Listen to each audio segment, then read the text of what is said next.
এই রেসিপিটাকে আমি গরুর গোশতের কালা ভুনা বলবো না কাঁঠাল ভাজি বলবো সেটাই বুঝতে পারতেছি না।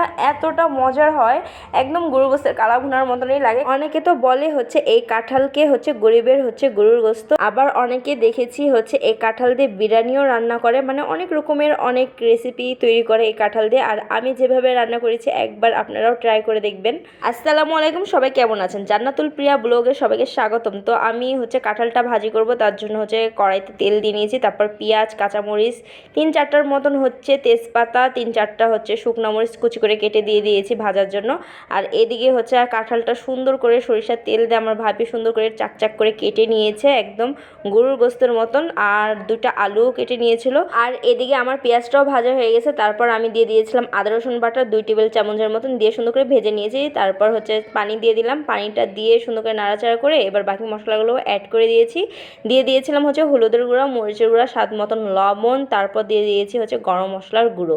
দিয়ে এটাকে সুন্দর করে নাড়িয়ে চাড়িয়ে একদম কষিয়ে নিয়েছি। তারপর দিয়ে দিলাম হচ্ছে গরুর গোশতের চর্বিটা দিয়েও সুন্দর করে আমি হচ্ছে নাড়িয়ে চাড়িয়ে কষিয়ে নেব। কষানোর জন্য আমি সুন্দর করে ঢেকে দিব নাড়িয়ে চাড়িয়ে, যাতে সুন্দর করে কষে তেল ফুটে ওঠে।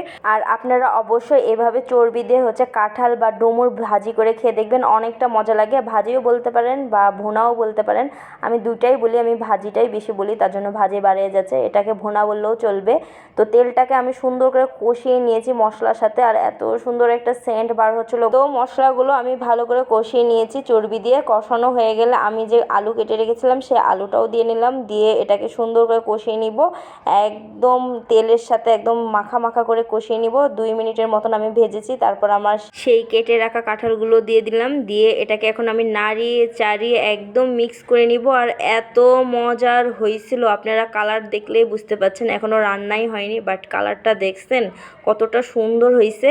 তো নাড়িয়ে চাড়িয়ে আমি সুন্দর করে মশলার সাথে মাখিয়ে দিয়েছি। এবার আমি ঢেকে দিব একটু কষানোর জন্য। তো ঢাকনা তুলে নিয়েছি 2 মিনিট পর, দিয়ে এটাকে নাড়িয়ে চাড়িয়ে আমি সুন্দর করে কষিয়ে নিব, একটু ভাজা ভাজা করে নিব 5 মিনিট। তারপর আমি একটু পানি দিয়ে নিব। যখন 5 মিনিটের মতন আমি কষিয়ে নিয়েছি, কালারটা দেখছেন আরও একটু লাল হয়ে গেছে। তারপর আমি অল্প একটু পানি দিলাম, কারণ আমি তো এটা ঝোল খাবো না, তার জন্য অল্প একটু পানি দিলাম, সিদ্ধ হলেই হবে। তো নাড়িয়ে চাড়িয়ে আমি আবার ঢেকে দিব সিদ্ধ হওয়ার জন্য।